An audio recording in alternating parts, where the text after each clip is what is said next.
La jeune secrétaire a été bouleversée en voyant une photo d'elle, enfant, dans le bureau de son patron. Le climatiseur ronronnait doucement dans le bureau du 32e étage. Camille Delaunay traversa la pièce d'un pas léger, la tasse de café fumante entre les mains. À 27 ans, elle connaissait par cœur les habitudes matinales d'Antoine Marcellin. Café noir, sans sucre, servi à 8 heures précises dans cette tasse en porcelaine blanche qu'il affectionnait tant. « Votre café, monsieur Marcellin », dit-elle en déposant la tasse sur le bureau massif en acajou. Antoine leva brièvement les yeux de ses documents, lui adressant ce sourire distant mais bienveillant qu'elle lui connaissait depuis 6 mois, qu'elle travaillait comme assistante exécutive. Un homme de 55 ans aux tempes grisonnantes, propriétaire de la plus importante entreprise de construction de Bordeaux, élégant, réservé, toujours impeccable dans ses costumes sur mesure, Camille s'apprêtait à retourner à son bureau quand un rayon de soleil transperça soudain les grandes baies vitrées. La lumière dorée vint frapper un cadre photo ancien, posé sur un coin de la table, un objet qu'elle n'avait jamais vraiment remarqué auparavant. Elle tourna machinalement la tête, et son sang se glaça. La tasse qu'elle tenait encore légèrement glissa de ses doigts tremblants, manquant de tomber. Son cœur se mit à battre si fort qu'elle entendait le sang pulser à ses tempes. C'était impossible. Dans ce cadre argenté, une petite fille d'environ 4 ans était assise sur une balançoire, des couettes attachées avec des rubans rouges, un sourire radieux éclairant son visage. Mais ce n'était pas le sourire qui paralysait Camille. C'était la robe. Cette robe blanche avec des fleurs brodées à la main, ces motifs délicats de marguerite et de rose qu'elle reconnaîtrait entre mille. La même robe que sa grand-mère avait cousue pour elle il y a plus de 20 ans. La même robe dont elle gardait précieusement les restes dans une boîte à chaussures dans son appartement, la seule photo qu'elle possédait de son enfance. « Mademoiselle Delaunay, vous vous sentez bien ?» La voix d'Antoine lui parvint comme à travers un brouillard. Ses jambes ne la portaient plus. D'une main tremblante, elle saisit le cadre photo, le rapprochant de son visage, scrutant chaque détail avec une intensité fébrile. Le parc en arrière-plan, elle le reconnaissait, Saint-Martin-des-Bois, le petit village où elle avait grandi, la balançoire rouge, celle près de l'école primaire, et ce visage, son propre visage d'enfant. Le cadre lui échappa des mains et s'écrasa sur le parquet. Le verre se brisa en 1000 éclats scintillants. « Cette photo » murmura-t-elle d'une voix à peine audible. « C'est moi. » Le silence qui suivit fut assourdissant, quand Camille releva enfin les yeux. Elle vit qu'Antoine était devenu livide, ses mains tremblaient légèrement sur le bureau.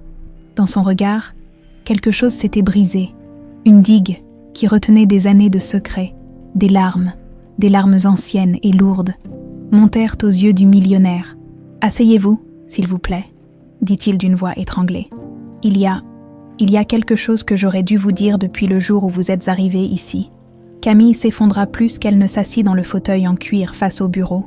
Ses jambes ne la soutenaient plus. Son esprit tournait à vide, cherchant une explication rationnelle qui n'existait pas. Antoine se leva lentement, contourna le bureau et s'assit dans le fauteuil à côté d'elle. Pas en position de patron, en position d'égal, ou plutôt, pensa confusément Camille, en position de suppliant. Il y a 27 ans, commença-t-il d'une voix rauque.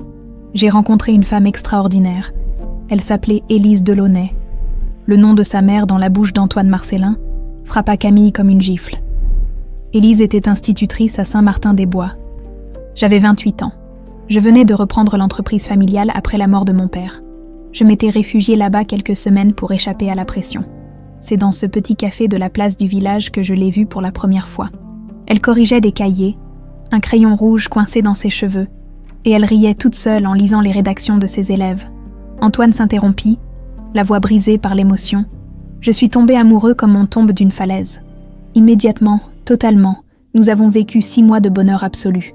Elle m'a appris à voir le monde autrement, à rire vraiment, à ne pas prendre la vie trop au sérieux. Nous avions des projets, des rêves. Pourquoi l'avez-vous abandonné ?» chuchota Camille.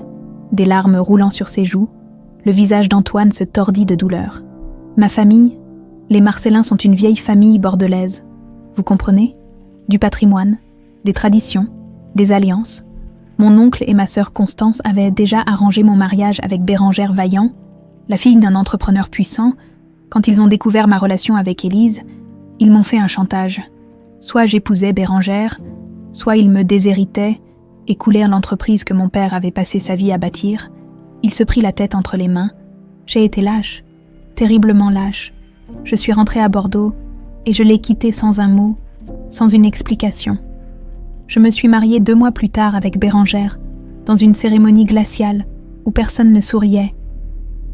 Mais la photo, balbutia Camille. Comment ? Antoine se leva, ouvrit le tiroir de son bureau et en sortit une chemise en cuir usée. Il la déposa sur les genoux de Camille, avec des gestes d'une infinie délicatesse, comme s'il manipulait une relique sacrée. 4 mois après mon mariage, Élise m'a écrit une lettre, une seule lettre. Elle me disait qu'elle était enceinte, qu'elle ne me demandait rien, qu'elle voulait juste que je sache que j'allais être père. Camille ouvrit la chemise d'une main tremblante. À l'intérieur, une enveloppe jaunie par le temps. L'encre à moitié effacée, elle reconnut immédiatement l'écriture élégante de sa mère. « Je n'ai jamais reçu cette lettre », poursuivit Antoine. « Ma sœur Constance interceptait mon courrier à l'époque. Elle a détruit la lettre d'Élise et elle a fait pire. » Il marqua une pause douloureuse. Constance a payé 2 hommes pour aller menacer Élise, pour lui dire que si elle tentait de me contacter ou de révéler l'existence de cet enfant, elle le regretterait. Élise était seule, enceinte, terrifiée. Elle n'a plus jamais cherché à me joindre. Comment avez-vous su tout ça ? Constance est morte il y a 1 an, cancer, sur son lit de mort, rongée par la culpabilité ou peut-être simplement par la morphine. Elle m'a tout avoué. Elle m'a donné la lettre qu'elle avait gardée toutes ces années. Ainsi qu'une confession écrite, j'ai immédiatement lancé des recherches. Il sortit d'autres documents de la chemise, des actes d'état civil, des rapports d'enquête privés, et finalement, un test ADN récent. Quand j'ai trouvé la tombe d'Élise au cimetière de Saint-Martin-des-Bois, j'ai su qu'elle avait eu une fille prénommée Camille. J'ai mis des mois à vous retrouver.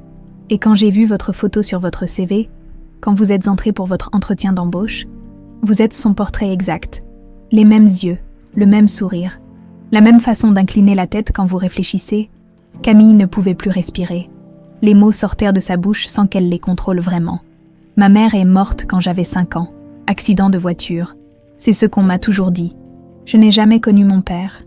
Elle refusait d'en parler, même à ma grand-mère. Elle disait juste qu'il n'avait pas pu rester, que ce n'était pas sa faute. Elle m'a protégée jusqu'au bout, murmura Antoine, les larmes coulant librement maintenant.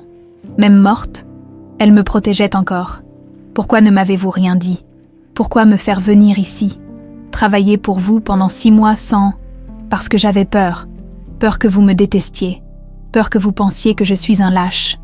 Un salaud qui a abandonné votre mère enceinte. Ce que je suis. D'ailleurs, Camille le regarda, cet homme brisé devant elle. Et soudain, toutes les pièces du puzzle s'assemblèrent. Les regards étranges qu'il lui lançait parfois. Sa gentillesse excessive. Les augmentations inexpliquées. Les questions détournées sur son enfance. « Vous êtes mon père », dit-elle. Et ce n'était pas une question. « Oui, et j'aimerais tant pouvoir faire partie de ta vie, si tu me le permets. » Le vouvoiement qui basculait soudain vers le tutoiement. Cette intimité forcée, brutale. 27 ans trop tard, Camille se leva brusquement, la chemise en cuir serrée contre sa poitrine comme un bouclier. « J'ai besoin de temps. C'est trop. » Elle sortit du bureau en titubant, laissant derrière elle Antoine Marcellin effondré dans son fauteuil, entouré des éclats de verre brisés et des fantômes d'un passé qui venait brutalement de ressurgir. Dans l'ascenseur qui la ramenait vers le rez-de-chaussée, Camille ouvrit à nouveau la chemise et contempla la lettre de sa mère. Les mots dansaient devant ses yeux embués de larmes. Mais une phrase ressortait, écrite de la main délicate d'Élise. « Je t'aimerai toujours, Antoine. Et cet enfant que je porte sera la preuve vivante qu'un amour véritable ne meurt jamais, même quand le monde entier conspire à le détruire. » Camille ne retourna pas au bureau pendant 3 jours. Elle appela pour se dire malade, ce qui n'était pas tout à fait un mensonge. Son corps était là, dans son petit appartement du quartier de Bacalan, mais son esprit errait quelque part entre le passé et le présent, incapable de se fixer sur une réalité stable. Elle passa ses journées plongée dans le journal intime de sa mère, ce cahier à la couverture de cuir fatigué qu'elle avait lu et relu des centaines de fois depuis l'adolescence. Mais cette fois, chaque mot résonnait différemment. Chaque mention de Antoine, et il y en avait tant, prenait une dimension nouvelle. déchirante. Antoine m'a emmené voir les étoiles ce soir. Il connaît tous les noms des constellations. Il dit que je brille plus fort qu'elle. Antoine fait des crêpes comme un désastre ambulant. La cuisine était un champ de bataille. On a ri jusqu'à en avoir mal au ventre. Je crois que je l'aime, non, je ne crois pas. Je sais, c'est terrifiant et merveilleux à la fois. Et puis, plus tard, les pages s'assombrissaient. Il est parti, sans un mot, sans une explication. Peut-être que je n'étais qu'une distraction d'été pour lui. Peut-être que les filles comme moi ne sont pas faites pour les hommes comme lui. Je suis enceinte, 4 mois. Je ne lui dirai pas. À quoi bon? Il a choisi son monde. Et ce monde n'a pas de place pour moi. Mais cet enfant, cette petite vie qui grandit en moi, elle aura tout mon amour, tout ce que je n'ai pas pu lui donner à lui. Camille referma le journal, les larmes brouillant sa vue. Sa mère avait aimé Antoine jusqu'au bout, malgré l'abandon, malgré la solitude, malgré les années qui passaient, dans chaque page. Jusqu'à la dernière entrée datée de quelques jours avant sa mort, le nom d'Antoine revenait comme une prière ou une malédiction. Le 4e jour, son téléphone sonna. C'était Antoine. « Je ne te demande pas de revenir travailler, » dit-il doucement.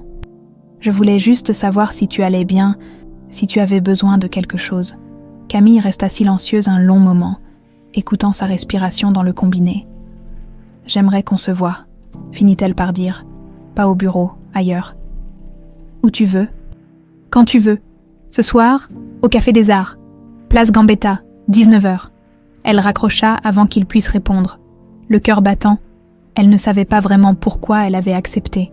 Peut-être parce que le journal de sa mère lui avait montré un Antoine différent de celui qu'elle avait imaginé. Un homme qui avait vraiment aimé, un homme qui avait été brisé, pas juste cruel. Le café était à moitié vide quand elle arriva. Antoine était déjà là, installé à une table près de la fenêtre, les mains crispées autour d'une tasse de thé qu'il ne buvait pas. Quand il la vit, son visage s'illumina d'un espoir si fragile que Camille sentit quelque chose se fissurer dans sa poitrine. « Merci d'être venu, » dit-il simplement. Ils commandèrent. Un chocolat chaud pour elle, rien d'autre pour lui. Et pendant un moment, ils restèrent là, 2 étrangers qui partagèrent le même sang, séparés par 27 ans de mensonges et d'absence. « Raconte-moi, » finit par dire Camille. « Raconte-moi tout. Comment vous vous êtes rencontrés, ce qu'elle aimait, comment elle riait. Je veux tout savoir. » Et Antoine parla. Il parla pendant des heures, les mots se déversant comme s'ils attendaient depuis des décennies de sortir. Il raconta leur première rencontre au café de Saint-Martin-des-Bois, comment Élise portait toujours des robes fleuries et des ballerines usées, comment elle chantonnait en corrigeant les cahiers de ses élèves. Il raconta leurs promenades dans les champs de tournesol, les pique-niques au bord de la Garonne, les nuits passées à refaire le monde sous les étoiles. Elle voulait ouvrir une école. Tu sais, une vraie école, pas juste une salle de classe, un endroit où les enfants des familles modestes pourraient avoir la même éducation que les autres. C'était son grand rêve. Camille sentit les larmes monter. Ce rêve, sa mère ne l'avait jamais réalisé. Elle était morte trop jeune, trop pauvre, trop seule. Elle me parlait de toi dans son journal, dit Camille. Même après ton départ, elle ne t'a jamais oublié. Antoine ferma les yeux, la douleur gravée sur son visage comme au ciseau. Je ne mérite pas son souvenir. Je ne mérite pas ta présence ici ce soir. Peut-être pas. Mais elle t'aimait et je veux comprendre pourquoi. Les semaines qui suivirent, ils établirent une routine prudente. Un dîner par semaine, toujours dans des endroits différents. Neutre, Antoine apportait des photos de leur époque ensemble. Des clichés jaunis qu'il avait gardés cachés pendant toutes ces années. Élise en robe d'été, pieds nus dans l'herbe. Élise riant aux éclats, la tête renversée en arrière. Élise sérieuse, lisant un livre sous un arbre. « Tu lui ressembles tellement », murmura-t-il un soir. « Pas juste physiquement, ta façon de plisser le nez quand tu n'es pas d'accord, ton entêtement silencieux. C'est elle. » Un samedi après-midi, ils firent ensemble le trajet jusqu'à Saint-Martin-des-Bois. Le petit cimetière du village était calme, baigné de soleil. La tombe d'Élise était simple. Une pierre grise avec son nom, ses dates, et une phrase que Camille avait choisie à 16 ans. Elle aimait, donc elle était. Antoine s'agenouilla devant la tombe, déposa des roses blanches, les préférées d'Élise, dit-il, et resta là, immobile, Pendant de longues minutes, Camille le regardait. Cet homme puissant, réduit à un homme brisé devant un morceau de pierre. « Je suis désolé », chuchota-t-il à la tombe. « Pour tout. Pour ma lâcheté. Pour les années perdues. Pour t'avoir laissé seule. Si je pouvais revenir en arrière. Mais tu ne peux pas, dit doucement Camille. Personne ne peut. Il leva vers elle des yeux rougis. Peux-tu me pardonner un jour ? Camille regarda la tombe de sa mère, puis cet homme qui était son père, et elle réalisa quelque chose. La rancœur était un poids trop lourd à porter. Sa mère avait pardonné. Elle le savait maintenant. Élise avait écrit dans son journal, quelques mois avant sa mort. « Je ne lui en veux plus. L'amour véritable ne connaît pas la rancune. J'espère qu'il est heureux. Où qu'il soit. Je ne sais pas encore, » répondit-elle honnêtement. « Mais je suis là. C'est un début. » Antoine hocha la tête, acceptant ce petit morceau d'espoir comme un trésor inestimable. Mais leur paix fragile ne dura pas. Le lundi suivant, Camille retourna au bureau. Elle sentit immédiatement le changement d'atmosphère. Les collègues détournèrent le regard. Les conversations s'interrompaient à son passage. Dans l'ascenseur, 2 stagiaires chuchotaient derrière leurs mains en la regardant. Au 32e étage, Véronique Marcellin l'attendait. Véronique, 32 ans, cheveux blonds coupés au carré, tailleur Chanel impeccable, était la nièce d'Antoine et cadre supérieur de l'entreprise. Camille l'avait toujours trouvée intimidante, avec son efficacité glaciale et son ambition affichée. Mais ce matin-là, Véronique ne cherchait pas à intimider, elle cherchait à détruire. « Alors c'est vrai », lâcha-t-elle d'une voix coupante. « La petite assistante est la bâtarde retrouvée. » Camille se figea. « Quoi ? Ne joue pas les innocentes. Mon oncle est un idiot sentimental, mais je ne le suis pas. J'ai vu le test ADN sur son bureau. Très pratique, cette histoire de paternité retrouvée. Une jeune femme pauvre qui travaille pour un millionnaire solitaire, qui découvre soudain qu'elle est sa fille, c'est d'une créativité remarquable. Ce n'est pas combien il te paie pour jouer cette comédie, ou peut-être que tu vises directement l'héritage. C'est malin, je dois l'admettre. Une arnaque bien ficelée. » La rage monta en Camille, brûlante et purificatrice. « Vous ne savez rien de ce qui s'est passé, rien de ma mère, rien de ta mère, » ricana Véronique, une petite institutrice de campagne qui s'est fait mettre en cloque par un homme riche et qui maintenant, 27 ans plus tard, sa fille vient réclamer son dû. C'est pathétique. Camille sentit ses poings se serrer, mais avant qu'elle puisse répondre, la porte du bureau d'Antoine s'ouvrit. Il avait entendu. Son visage était d'une pâleur mortelle. Véronique. « Dans mon bureau maintenant. Oncle Antoine, je... » Maintenant, le ton était sans appel. Véronique lança un dernier regard venimeux à Camille avant de disparaître dans le bureau, la porte claquant derrière elle. 21 minutes plus tard, Antoine ressortit seul. Il convoqua une réunion d'urgence du personnel devant tous les employés du 32e étage. Il fit une annonce qui changea tout. « Je voudrais vous présenter officiellement Camille Delaunay. Elle n'est pas simplement mon assistante, c'est ma fille. Biologiquement confirmée par test ADN, elle fera partie de mon testament. Et, le moment venu, siégera au conseil d'administration de cette entreprise. » Le silence qui suivit fut total. Les regards se tournèrent vers Camille. Mélange de surprise, de curiosité et pour certains, d'admiration. Mais quand elle croisa le regard de Véronique, elle n'y lut qu'une chose. Une guerre venait de commencer. La première attaque arriva 48 heures après l'annonce d'Antoine. Camille se réveilla avec une dizaine de messages sur son téléphone. Tous du même ton alarmé. Sa collègue Sophie avait envoyé le plus explicite. « Camille, vérifie les réseaux sociaux. C'est horrible. » Elle ouvrit Twitter et son estomac se noua. L'article était en première page du Bordeaux Scandale, un tabloïd local spécialisé dans les potins mondains.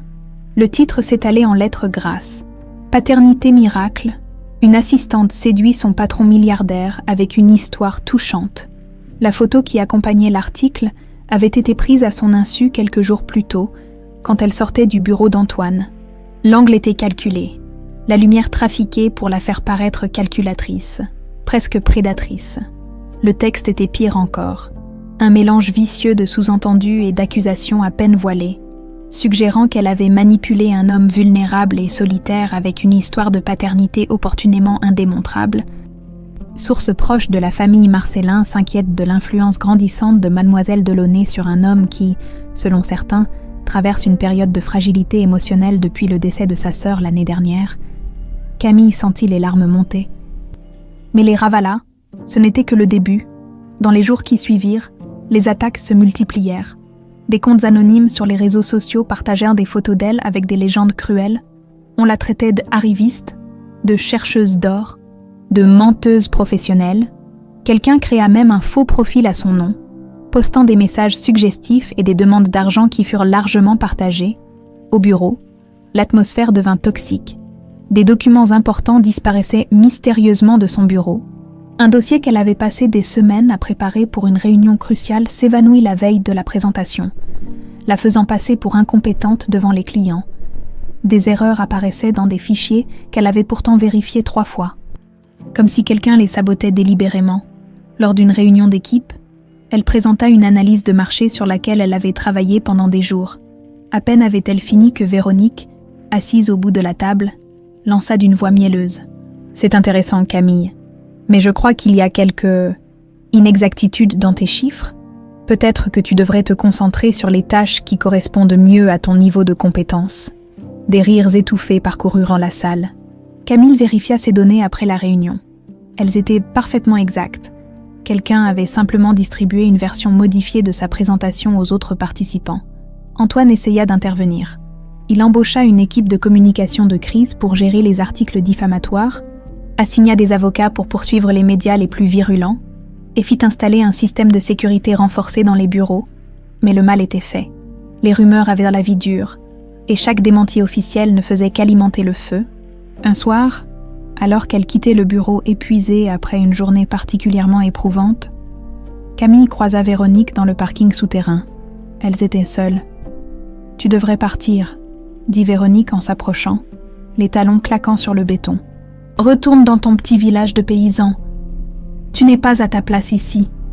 C'est vous qui faites tout ça, n'est-ce pas? Les articles, les sabotages. » Véronique eut un sourire glacial. « Je protège ce qui appartient à ma famille. Ma mère s'est sacrifiée toute sa vie pour bâtir cet empire avec son frère. Elle a fait des choix difficiles, des choix que des gens comme toi ne peuvent pas comprendre. Et maintenant, une parfaite inconnue débarque avec une histoire à faire pleurer dans les chaumières et pense pouvoir tout prendre. Je ne veux rien prendre. Je veux juste... » « Quoi ? Connaître ton papa ?» acheva Véronique avec un ricanement méprisant. « C'est touchant. Mais le testament de mon oncle vaut plusieurs centaines de millions d'euros. Alors excuse-moi si je ne crois pas à tes motivations désintéressées. » Elle monta dans sa Mercedes noire et démarra en trombe, laissant Camille tremblante dans le parking vide. Cette nuit-là, Camille envisagea sérieusement de tout abandonner, de démissionner, de quitter Bordeaux, de retourner à Saint-Martin-des-Bois où la vie était simple, où personne ne la jugeait. Elle composa même une lettre de démission sur son ordinateur portable, les doigts tremblants sur le clavier, mais alors qu'elle s'apprêtait à l'envoyer, son téléphone sonna. C'était Antoine. « Je ne te dérangerai pas longtemps, » dit-il d'une voix hésitante. « Je voulais juste... Est-ce que tu aimerais venir dîner chez moi ce week-end? Je pourrais cuisiner... Enfin, essayer. Ta mère disait toujours que j'étais un désastre en cuisine, mais j'ai pris des cours depuis, malgré elle. » Camille sourit. C'était la première fois qu'elle souriait depuis des jours. « D'accord. Samedi soir.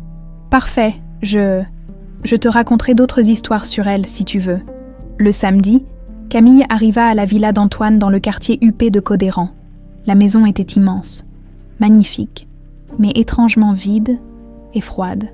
Antoine l'accueillit avec un tablier ridicule orné de citations de cuisine. Et effectivement, le dîner fut une catastrophe hilarante. Le poulet était carbonisé, les légumes trop cuits, la sauce complètement ratée. Ils finirent par commander des pizzas et mangèrent assis par terre dans le salon, entourés de cartons de livraison et de verres de vin rouge. « Ta mère adorait les pizzas », raconta Antoine. Elle disait que c'était le plat le plus démocratique du monde. Riche ou pauvre, tout le monde peut apprécier une bonne pizza. Il se leva et revint avec une vieille boîte à chaussures. J'ai gardé tout ça, des lettres qu'elle m'avait écrites pendant notre relation, des photos, des petits mots qu'elle glissait dans ma poche. Je n'ai jamais pu m'en séparer, même pendant mon mariage. Camille ouvrit la boîte avec des mains tremblantes. Il y avait des dizaines de lettres, toutes écrites de la main délicate d'Élise, des photos d'eux deux, jeunes et insouciants, un ticket de cinéma pour un film qu'ils avaient vu ensemble, une feuille séchée d'un arbre sous lequel ils s'étaient embrassés pour la première fois. « Elle me manque chaque jour », murmura Antoine. « Pendant 27 ans, j'ai vécu avec ce vide, et maintenant que je t'ai trouvé, c'est comme si une partie d'elle était revenue. Véronique ne nous laissera jamais tranquilles, dit Camille. Elle fera tout pour me détruire. Alors on se battra, ensemble. Camille hocha la tête, sentant quelque chose se solidifier en elle, une détermination qu'elle ne connaissait pas. Elle ne partirait pas. Elle ne laisserait pas Véronique gagner. Les semaines suivantes, Camille commença à fouiller discrètement dans les dossiers de l'entreprise. Elle remarqua des anomalies dans plusieurs projets supervisés par Véronique, des coûts gonflés de manière inexplicable, des fournisseurs fantômes, des paiements vers des comptes offshore. Elle en parla à Antoine, qui engagea immédiatement un expert comptable pour une audit discret. Mais Véronique n'était pas stupide. Elle sentit qu'on l'épiait, qu'on creusait dans ses affaires, et elle décida de frapper un grand coup. Le jeudi soir, Camille rentra tard chez elle après une longue journée. Elle glissa sa clé dans la serrure, mais la porte s'ouvrit toute seule. Le verrou était cassé. Son cœur se mit à battre, à tout rompre. Elle alluma la lumière et poussa un cri étouffé. L'appartement était dévasté, les meubles renversés, les coussins éventrés, les tiroirs vidés sur le sol. Mais ce n'était pas le pire. Le pire, c'était les photos. Les rares photos qu'elle possédait de sa mère étaient éparpillées partout. Déchirées en morceaux, le journal intime d'Élise avait disparu. Et dans sa chambre, sur le lit, gisait le vestido bordé, la robe blanche avec les fleurs que sa grand-mère avait cousues, la robe de la photo, le dernier souvenir tangible de son enfance. Quelqu'un l'avait découpée en lambeaux. Camille s'effondra au milieu des décombres de sa vie, entourée des fantômes de son passé réduits en confettis. Elle pleura jusqu'à ce qu'il n'y ait plus de larmes, jusqu'à ce que la douleur devienne tellement intense qu'elle se transforme en autre chose. En rage, en détermination absolue, elle appela Antoine, la voix brisée mais ferme. « Je veux qu'on la détruise. Complètement. Légalement. Mais complètement. »« On va le faire, » promit-il. « Je te le jure sur la mémoire de ta mère. » Dehors, dans sa voiture garée à quelques rues de là. Véronique Marcellin regardait l'appartement dévasté avec satisfaction. Elle ne savait pas encore qu'elle venait de commettre l'erreur de sa vie, qu'en détruisant les derniers souvenirs de Camille, elle avait libéré quelque chose de bien plus dangereux qu'une jeune femme fragile. Elle avait créé une adversaire. Camille ne retourna pas dans son appartement cette nuit-là. Elle ne pouvait pas. Les murs souillés, les souvenirs profanés, l'absence criante du journal de sa mère. Tout cela était insupportable. Antoine vint la chercher en pleine nuit et l'emmena chez lui, dans cette grande villa de Codéran qui avait toujours semblé trop vide. « Tu restes ici le temps qu'il faudra », dit-il fermement. « J'ai déjà appelé une entreprise de sécurité. Ils vont installer un système complet. Plus personne ne pourra t'approcher. » Camille hocha la tête mécaniquement, encore en état de choc. Elle dormit dans une des chambres d'amis, mais le sommeil ne vint pas vraiment. Elle resta allongée dans le noir, les yeux fixés au plafond, revoyant encore et encore les lambeaux de tissu blanc parsemés de fleurs brodées. Le lendemain matin, elle descendit à la cuisine et trouva Antoine déjà debout, en train de préparer du café. Il avait les traits tirés, comme s'il n'avait pas dormi non plus. « J'ai réfléchi toute la nuit », dit-il en lui tendant une tasse. « Les photos, le journal, la robe, on ne peut pas les récupérer, mais on peut essayer de reconstruire, de préserver ce qui reste. » Il sortit son téléphone et lui montra des dizaines de photos qu'il avait prises la veille dans la boîte à chaussures qu'il lui avait montrée le samedi précédent. « J'ai photographié toutes les lettres d'Élise, toutes nos photos ensemble. Je me suis dit que peut-être qu'on pourrait faire un album, pour toi, pour qu'au moins tu aies des images d'elle quand elle était heureuse. » Camille sentit sa gorge se serrer. Ce geste, cette attention, cette tentative maladroite mais sincère de réparer l'irréparable. « Merci », murmura-t-elle. Les jours suivants, quelque chose de nouveau s'installa entre eux. Plus seulement de la méfiance qui s'effilochait ou du pardon hésitant. Quelque chose qui ressemblait à une vraie relation père-fille. Antoine l'emmenait au travail le matin. Ils déjeunaient ensemble à midi, Et le soir, ils dînaient en partageant des histoires. Lui sur Élise, elle sur son enfance. Un soir, Antoine arriva avec un grand paquet emballé dans du papier craft. J'ai contacté une brodeuse à Saint-Martin-des-Bois. Je lui ai décrit la robe de mémoire, montré la photo que j'avais gardée. Elle a accepté d'essayer de la reproduire. Quand Camille ouvrit le paquet, elle découvrit une robe blanche avec des fleurs brodées à la main. Ce n'était pas exactement la même. Les points étaient légèrement différents, les couleurs pas tout à fait identiques. Mais l'intention, l'amour derrière ce geste, la submergea. « Ce n'est pas parfait », s'excusa Antoine. « Ça ne remplacera jamais l'original. »« Mais c'est parfait », l'interrompit-elle, les larmes aux yeux. « Merci, vraiment. » Il engagea aussi un peintre portraitiste. Pendant des heures, Antoine décrivit Élise de mémoire, la courbe de son sourire, la forme exacte de ses yeux, la façon dont ses cheveux tombaient sur ses épaules. 3 semaines plus tard, le portrait était terminé. Ce n'était pas une photo, mais quelque chose de plus intime. Élise immortalisée, non pas telle qu'un objectif l'avait vue, mais telle qu'Antoine l'avait aimée. Camille accrocha le portrait dans sa nouvelle chambre chez Antoine. À côté de la robe reconstituée, c'était un sanctuaire imparfait, des fantômes recréés, mais c'était quelque chose, un pont jeté entre le passé détruit et le présent fragile. Pendant ce temps, l'enquête progressait. L'expert comptable qu'Antoine avait engagé, Maître Renaud Forestier, un homme méticuleux dans la cinquantaine aux lunettes épaisses, dévoila ses premières découvertes lors d'une réunion discrète dans la villa. « C'est pire que ce que vous pensiez », annonça-t-il en étalant des documents sur la table du salon. Véronique Marcellin a détourné au moins 8 millions d'euros sur les 5 dernières années, faux fournisseurs, surfacturation, comptes offshore aux îles Caïmans. C'est du travail de professionnel.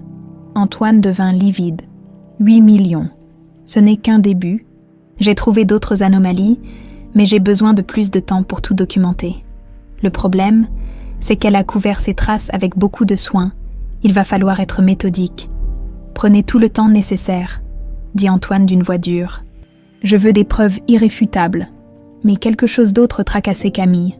Elle avait remarqué, dans les vieux papiers de Constance qu'Antoine avait conservés après sa mort, des mentions cryptiques dans les marges d'un carnet datant d'il y a 22 ans. Le problème UD doit être réglé définitivement. Marcel T. est d'accord, 50 000 francs. Plus de traces, plus de réclamations. Les initiales ED ne pouvaient signifier qu'une chose, Élise Delaunay et Marcel T., un nom qui résonnait vaguement dans la mémoire de Camille. Elle avait grandi à Saint-Martin-des-Bois. Elle connaissait presque tout le monde. Marcel Tournier, murmura-t-elle soudain, les yeux écarquillés. Il conduisait un camion de livraison. C'est lui qui... Qui quoi ? Demanda Antoine. Qui a renversé ma mère ? Le silence tomba comme une chape de plomb. Antoine saisit le carnet, relisant frénétiquement les notes. « Tu veux dire que ce n'était pas un accident ?» acheva Camille d'une voix blanche. « Que ta sœur a payé quelqu'un pour tuer ma mère ?» Antoine porta la main à sa bouche. Le visage décomposé, Camille vit la compréhension se peindre lentement sur ses traits. Sa propre sœur, la femme qu'il avait pleurée 1 an plus tôt, était une meurtrière. « Mon Dieu !» chuchota-t-il. « Mon Dieu, qu'est-ce qu'elle a fait ?» Camille se sentait étrangement détachée, comme si cette révélation était trop énorme pour être vraiment ressentie. Sa mère n'était pas morte dans un accident banal, elle avait été assassinée, éliminée, parce qu'elle représentait une menace pour l'héritage de la famille Marcellin. « Il faut retrouver ce Marcel Tournier », dit-elle d'une voix mécanique. « Il faut qu'il parle. » Antoine appela immédiatement le détective privé qu'il avait engagé pour l'enquête financière. 2 jours plus tard, l'homme rappela avec des nouvelles. « J'ai localisé Marcel Tournier. Il vit toujours dans la région. À Libourne. 60 ans maintenant. Ouvrier à la retraite. Situation financière précaire. Et d'après mes sources, il boit beaucoup. Un homme rongé par quelque chose. Par la culpabilité peut-être, » murmura Camille. Le détective continua. « Il y a autre chose. Marcel a reçu récemment la visite de quelqu'un.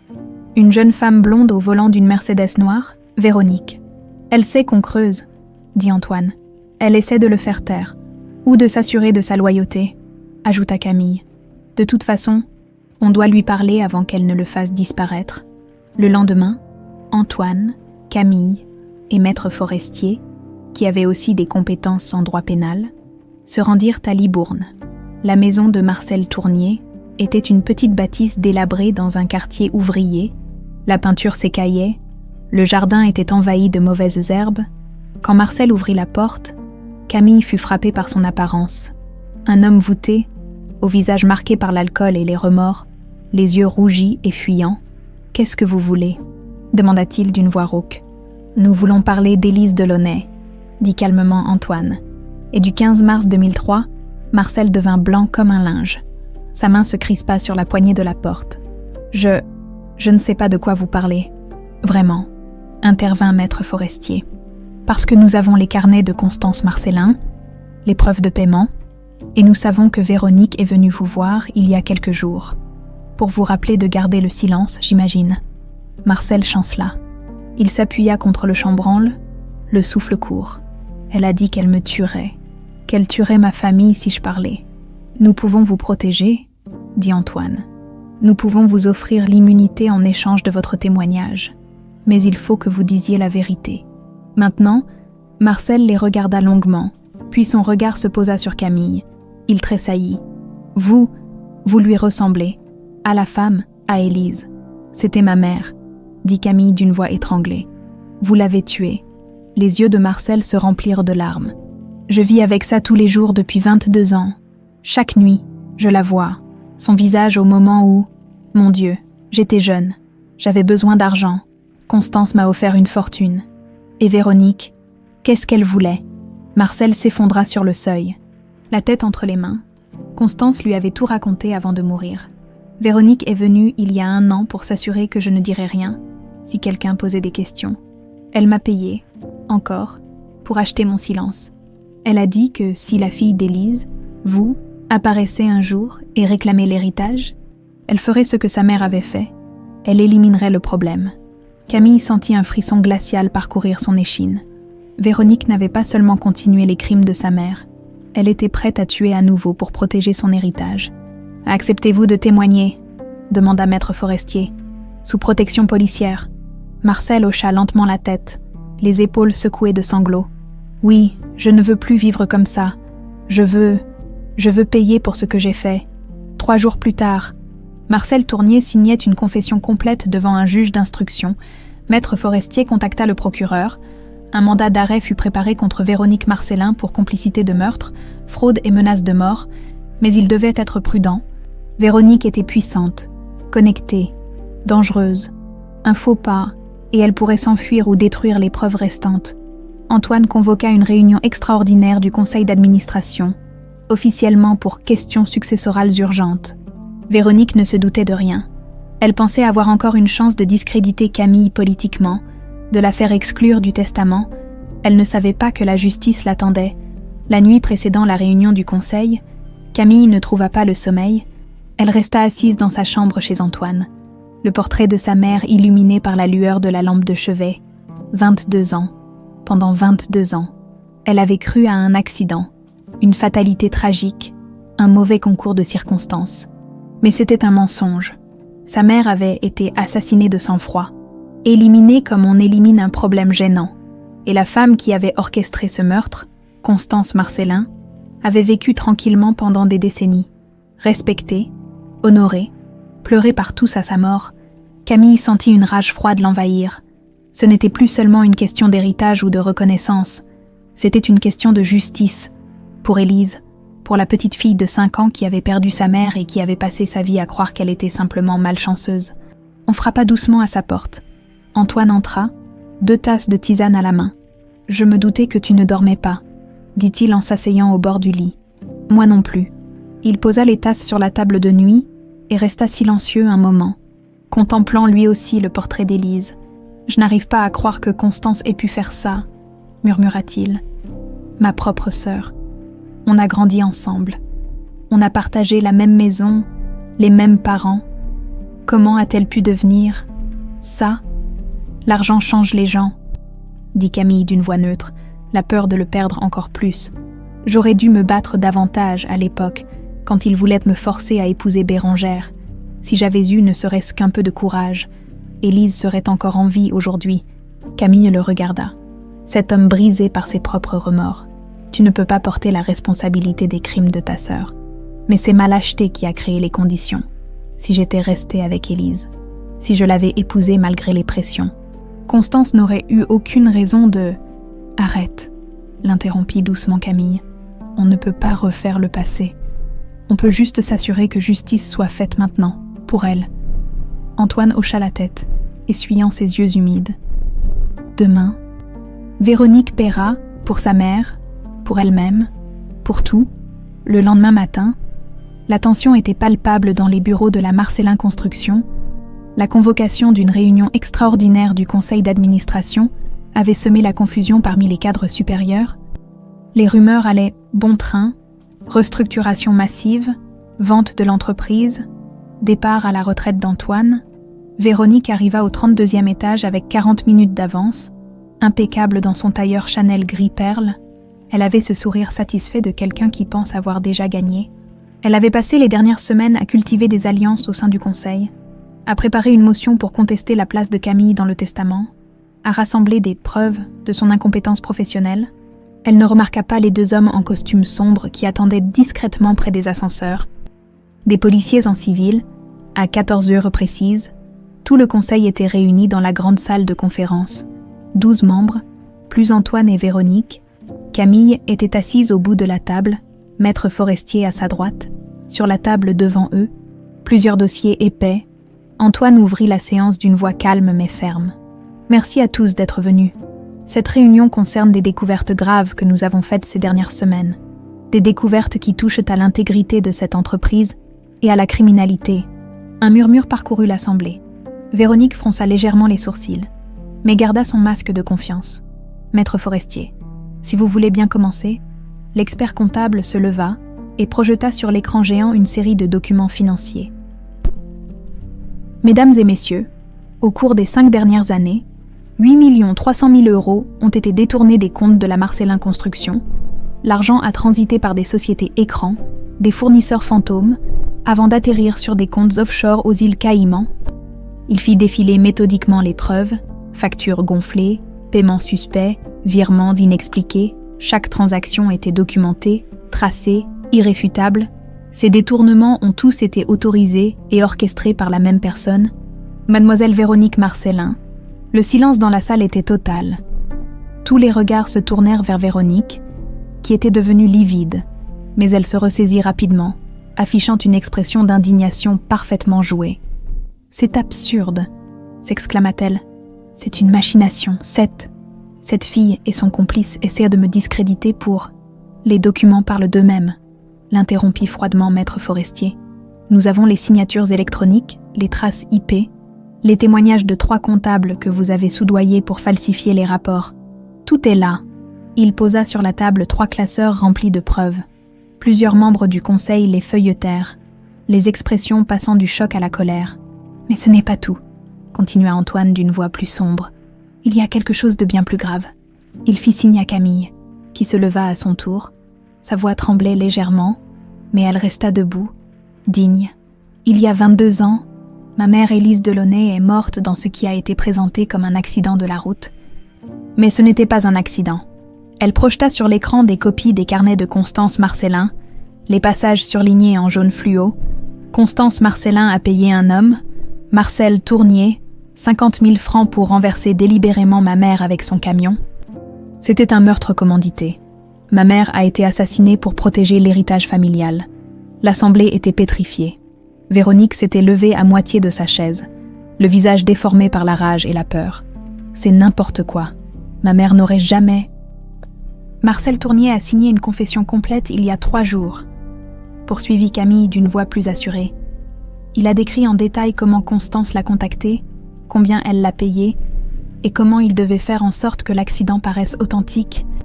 Antoine prit le relais, mais il y a plus troublant encore. Il y a 1 an, peu après la mort de Constance, Véronique est allée voir Marcel Tournier. Elle lui a versé 50 000 € supplémentaires pour garantir son silence. Elle savait tout. Elle était complice après les faits, et selon le témoignage de Tournier, elle a même menacé de régler le problème comme sa mère l'avait fait. Si Camille devenait trop gênante, Véronique explosa soudain, le vernis de contrôle craquelant d'un coup. Vous n'avez rien compris, s'écria-t-elle, les yeux injectés de sang. Tout ça, tout ce que nous avons, c'est grâce au sacrifice de ma mère. Elle a fait ce qui était nécessaire pour protéger notre famille, notre empire, en assassinant une femme innocente. Répliqua Antoine, la voix glaciale. Une femme qui n'avait rien à faire dans notre monde. Une petite institutrice de rien du tout qui voulait détruire ton mariage, compromettre l'alliance avec les vaillants, ruiner tout ce que grand-père avait construit. Les mots sortaient maintenant sans filtre, dans un torrent de justifications haineuses. Ma mère a sacrifié son bonheur toute sa vie pour bâtir cet empire avec toi. Elle a fait des choix difficiles, des choix que les faibles ne peuvent pas comprendre. Et maintenant cette parasite débarque avec ses grands yeux tristes, et son histoire à faire pleurer les lecteurs de romans à 4 sous. Et vous tous, vous gobez tout. Véronique, tais-toi, murmura Antoine, horrifié. Tu ne fais qu'aggraver les choses. Mais elle ne pouvait plus s'arrêter. 27 ans de secrets, de mensonges, de culpabilité enfouis sortaient comme un poison. Tout ça était à moi. À moi. J'ai travaillé toute ma vie pour cette entreprise. J'ai fait mes preuves. J'ai mérité chaque centime. Et vous voudriez que je laisse une parfaite inconnue venir tout prendre. Jamais.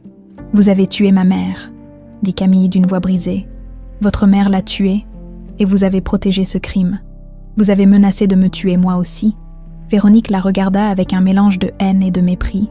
Ta mère n'aurait jamais dû écrire cette lettre. Elle aurait dû comprendre qu'elle n'était pas de notre classe. Les gens comme elle, ils ne sont que des obstacles. Le silence qui suivit fut assourdissant. Plusieurs membres du conseil avaient porté leurs mains à leur bouche.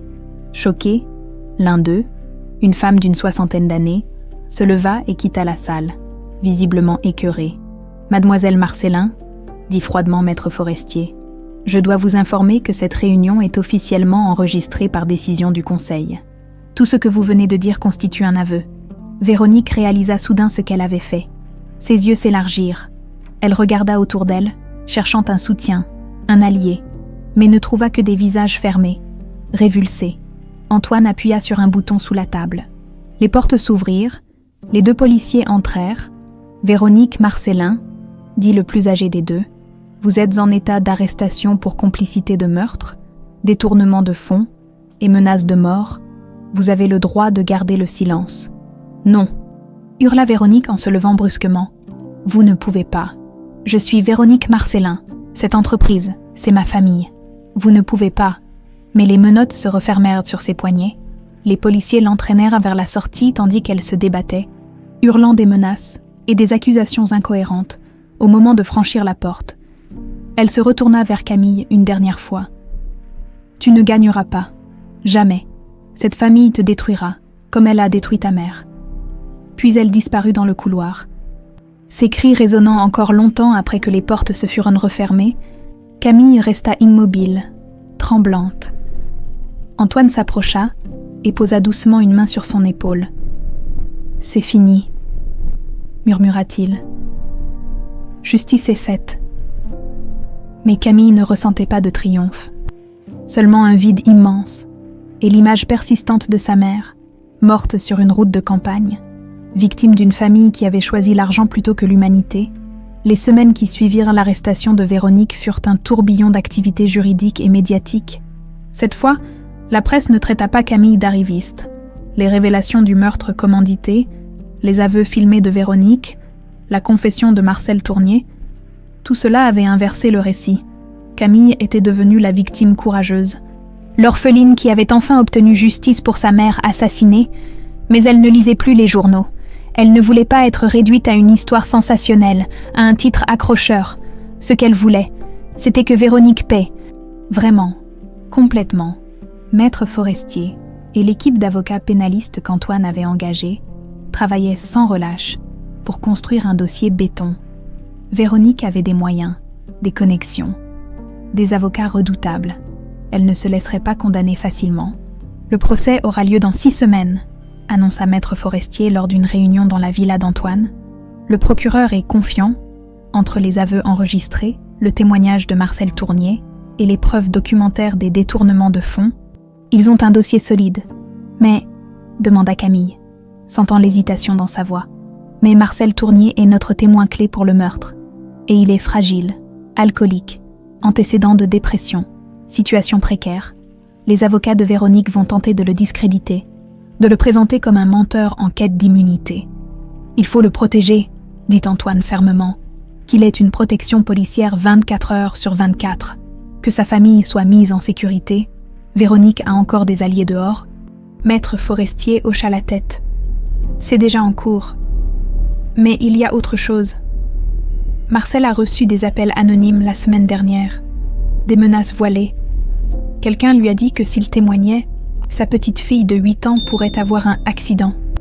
Camille sentit un frisson glacial la parcourir. Véronique est en détention provisoire. Comment peut-elle? Elle a des contacts, des gens loyaux, ou plutôt, des gens qu'elle paie bien.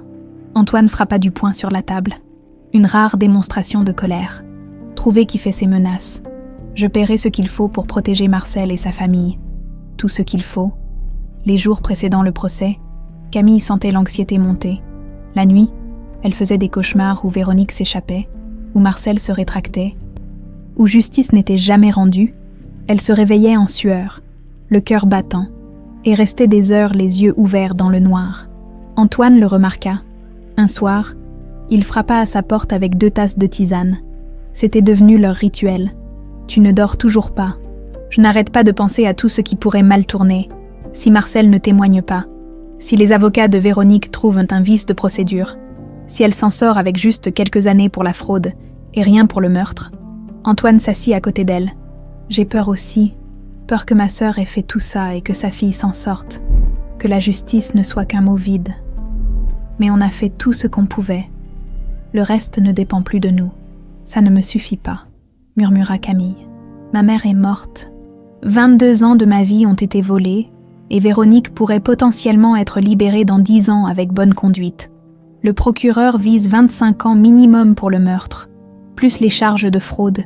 Si tout se passe bien, elle ne sortira pas avant d'être une vieille femme. Si tout se passe bien, le coup de fil arriva 3 jours avant le procès. Maître Forestier, la voix tendue. Marcel Tournier a disparu. Camille sentit son sang se glacer. Disparu comment? Il a quitté son domicile sécurisé hier soir malgré les consignes de protection. Il a laissé un mot disant qu'il ne pouvait plus supporter la pression, qu'il voulait juste être tranquille. Les policiers le cherchent partout. Véronique l'a eu, dit Camille, la voix blanche. Elle l'a menacé suffisamment pour qu'il fuit. Antoine prit le téléphone des mains de Camille. Maître Forestier, sans Marcel, le dossier pour le meurtre tient-il encore? C'est fragile, on a les carnets de Constance, mais ce sont des notes cryptiques qui peuvent être interprétées différemment. Les aveux de Véronique pendant la réunion mentionnent le crime de sa mère. Mais elle pourrait arguer qu'elle défendait la mémoire de Constance, sans connaître vraiment les faits, sans témoin direct, sans aveu formel de Marcel devant le tribunal. Bordel, jura Antoine, ce qui fit sursauter Camille. C'était la première fois qu'elle l'entendait perdre son calme. Ils passèrent les 3 jours suivants dans une angoisse terrible. La police ratissa la région, interrogea les contacts de Marcel, vérifia les gares, les hôpitaux, rien. L'homme s'était volatilisé. Le matin du procès, Camille se réveilla avec un poids sur la poitrine. Elle enfila une robe noire sobre, attacha ses cheveux, se maquilla légèrement pour masquer les cernes. Dans le miroir, elle vit sa mère. Cette ressemblance troublante que tout le monde remarquait. « Donne-moi la force, maman », pensa-t-elle. « J'ai besoin de ta force aujourd'hui. » Le palais de justice de Bordeaux était assiégé par les médias. Des journalistes se pressaient derrière les barrières, des caméras pointées vers l'entrée. Antoine et Camille entrèrent par une porte latérale, escortés par la sécurité et les avocats. La salle d'audience était majestueuse et intimidante à la fois. Boiseries sombres, plafond haut, bancs en bois massif. Camille s'assit au premier rang derrière le procureur, Antoine à ses côtés, de l'autre côté de l'allée. Les avocats de Véronique, 3 hommes en costume hors de prix, s'installaient avec une confiance calculée. Puis, Véronique entra, encadrée par 2 gardes. Elle avait maigri, des cernes marquèrent son visage, mais son regard restait dur, défiant. Quand elle croisa les yeux de Camille, un sourire glacial étira ses lèvres, un sourire qui disait « Tu crois avoir gagné ?»« Attends !» Le juge entra, et tout le monde se leva. Président Beaumont, la 60aine, cheveux gris, réputation de sévérité et d'équité, Affaire Véronique Marcellin, complicité de meurtre, détournement de fonds aggravé, menace de mort, que le procureur commence. Le procureur, maître Arnaud Leroy, se leva. C'était un homme d'une quarantaine d'années, méthodique et précis. Il exposa les faits, le romance entre Antoine et Élise, l'abandon forcé, la grossesse cachée, la lettre interceptée par Constance, puis l'escalade, les menaces, le paiement de Marcel Tournier, le meurtre déguisé en accident. Il présenta les carnets de Constance, les documents bancaires montrant les transferts à Marcel, les témoignages de personnes qui avaient vu Constance rencontrer Marcel à l'époque. Et voici, dit-il en faisant projeter une vidéo sur l'écran, les aveux de l'accusée elle-même. La vidéo de la réunion du conseil d'administration se mit à jouer. La voix de Véronique résonna dans la salle. Ma mère a fait ce qui était nécessaire pour protéger notre famille. Ta mère n'aurait jamais dû écrire cette lettre. Elle aurait dû comprendre qu'elle n'était pas de notre classe. Les gens comme elle, ils ne sont que des obstacles. Un murmure parcourut l'assistance. Plusieurs jurés échangèrent des regards troublés. Maître Dufour, l'avocat principal de Véronique, se leva immédiatement pour l'objection. Monsieur le Président, ces propos ont été tenus sous une pression émotionnelle intense, dans un contexte de confrontation délibérément orchestrée. Ma cliente défendait la mémoire de sa défunte mère. Pas admettait des faits criminels. C'est de la rhétorique. Pas un aveu. C'est au jury d'en juger, répondit calmement le juge. Continuez, maître Leroy. Le procureur enchaîna avec les preuves de fraude. 8 millions détournés, documents falsifiés, comptes offshore. Puis il aborda les menaces contre Marcel Tournier et sa famille. « Et où est ce fameux Marcel Tournier ?» demanda maître Dufour avec un sourire en coin. « Pourquoi n'est-il pas ici pour témoigner de ses prétendus crimes ?» Monsieur Tournier a reçu des menaces de mort et a disparu par peur pour sa vie et celle de sa famille, répondit le procureur. Commode, un témoin fantôme dont on ne peut vérifier les dires. Le procès s'étira sur 2 jours. Témoin, expert, contre-interrogatoire. Les avocats de Véronique étaient brillants, impitoyables. Ils attaquèrent la crédibilité des carnets de Constance. Suggérèrent que les notes étaient ambiguës, que Marcel avait pu inventer son histoire pour obtenir l'immunité, que Véronique était une victime de manipulation par un père en deuil et une fille opportuniste. Camille dut témoigner, sous les questions de maître Dufour. Elle se sentit disséquée, ses motivations questionnées, son passé analysé. N'est-il pas vrai, mademoiselle Delaunay, que vous étiez dans une situation financière précaire avant de rencontrer monsieur Marcellin? J'avais un travail honnête et un appartement. Je n'étais pas riche, mais je n'étais pas... Et n'est-il pas vrai que vous avez tout à gagner à la condamnation de ma cliente? Héritage, fortune, statut social? Je veux justice pour ma mère, c'est tout ce qui m'importe. Vraiment, aucune motivation financière. Objection, harcèlement du témoin, intervint le procureur. Accordé, dit le juge. Maître Dufour, passez à autre chose. Le 2e jour, alors que tout semblait perdu, que l'absence de Marcel affaiblissait dramatiquement le dossier, la porte de la salle d'audience s'ouvrit pendant la pause. Un homme entra, voûté, nerveux, escorté par 2 policiers, Marcel Tournier. Le silence tomba dans la salle d'audience comme une chape de plomb. Tous les regards convergèrent vers l'homme qui venait d'entrer, escorté par 2 policiers en uniforme. Marcel Tournier avançait d'un pas hésitant, le visage creusé par 3 jours de fuite et de tourments intérieurs. Camille sentit son cœur bondir dans sa poitrine. À côté d'elle, Antoine se pencha en avant, les mains crispées sur l'accoudoir, du côté de la défense. Véronique était devenue livide. Ses avocats échangèrent des regards inquiets. Leur stratégie soigneusement construite sur l'absence du témoin clé soudain réduite à néant, le juge Beaumont fronça les sourcils. « Monsieur Tournier, je présume. »« Oui. »« Monsieur le Président, » répondit Marcel d'une voix rauque. « Je suis désolé. J'ai eu peur, mais je ne pouvais plus vivre avec ça. Je ne pouvais plus me cacher. » Approchez de la barre. Marcel traversa la salle sous les murmures de l'assistance et des journalistes. Il prêta serment d'une main tremblante, puis s'assit, les yeux baissés, incapable de regarder qui que ce soit en face. Le procureur Leroy se leva, masquant mal son soulagement. « Monsieur Tournier, pouvez-vous nous expliquer pourquoi vous avez disparu ces 3 derniers jours ?» Marcel prit une profonde inspiration. « J'ai reçu des menaces, des appels anonymes, des messages. On me disait que si je témoignais, ma petite fille aurait un accident, qu'on s'en prendrait à ma famille. J'ai paniqué. Je me suis dit que si je disparaissais, peut-être qu'on les laisserait tranquilles. Et qu'est-ce qui vous a fait changer d'avis ? Marcel releva enfin la tête. Et Camille vit dans ses yeux quelque chose qu'elle n'avait pas vu lors de leur première rencontre. Une détermination fragile, mais réelle. Ma petite fille. Elle m'a demandé hier soir pourquoi j'avais toujours l'air si triste. Elle a 8 ans. Elle me voit boire. Elle me voit me réveiller la nuit en criant. Elle m'a dit « Papy, pourquoi tu ne souris jamais ?» Sa voix se brisa. Comment je peux lui expliquer que son grand-père est un meurtrier, que j'ai tué une femme innocente pour de l'argent il y a 22 ans, et que depuis, chaque jour, chaque nuit, je vis avec son fantôme. J'ai réalisé que la seule façon de peut-être un jour regarder ma petite fille dans les yeux, c'était de dire la vérité, toute la vérité. Racontez-nous ce qui s'est passé le 15 mars 2003. Marcel ferma les yeux, comme s'il revivait chaque instant. J'avais 38 ans.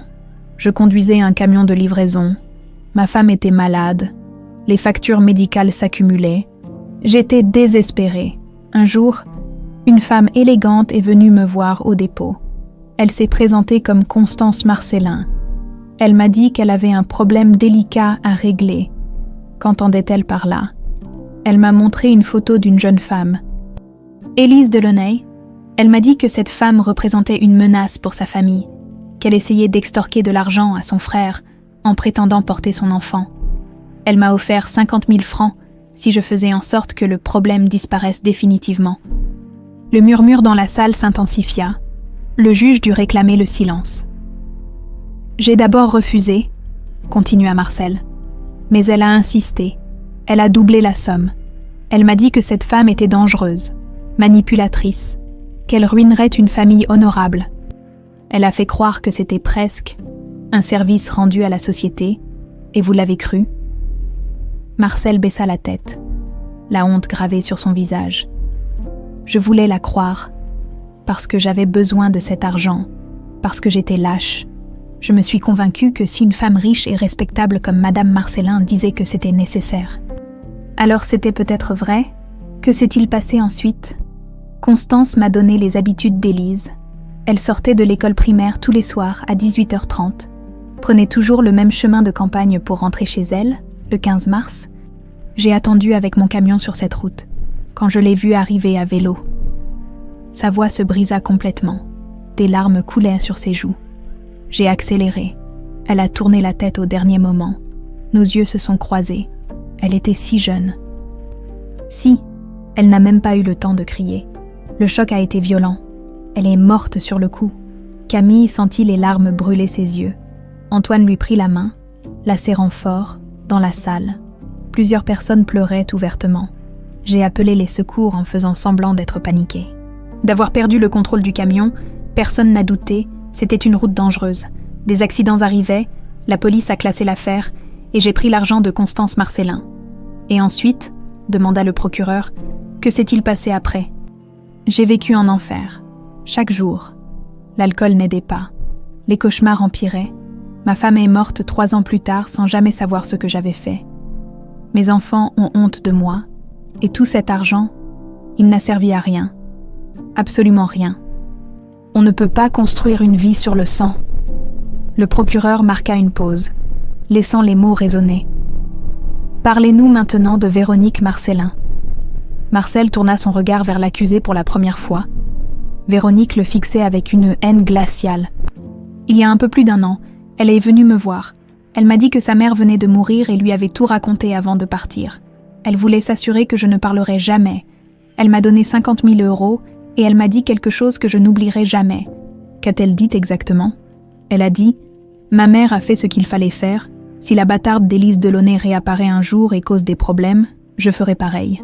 Les obstacles doivent être éliminés. C'est une question de survie familiale. » Objection, s'écria maître Dufour en bondissant. C'est du oui-dire, une reconstruction de mémoire. Mon client n'a jamais tenu de tels propos. Ma cliente, corrigea sèchement le juge. Et le témoin témoigne sous serment. Objection rejetée. Continuez, monsieur Tournier. Quand Camille Delaunay a été reconnue comme la fille d'Antoine Marcellin, Véronique est revenue me voir. Elle était furieuse, terrifiée. Elle a dit que si je parlais, si je racontais quoi que ce soit sur sa mère ou sur elle, ma famille paierait. Elle a montré des photos de ma petite fille à la sortie de l'école. C'était une menace directe. Le procureur se tourna vers le jury. « Mesdames et messieurs les jurés, vous venez d'entendre le témoignage d'un homme qui porte le poids d'un crime terrible depuis 22 ans.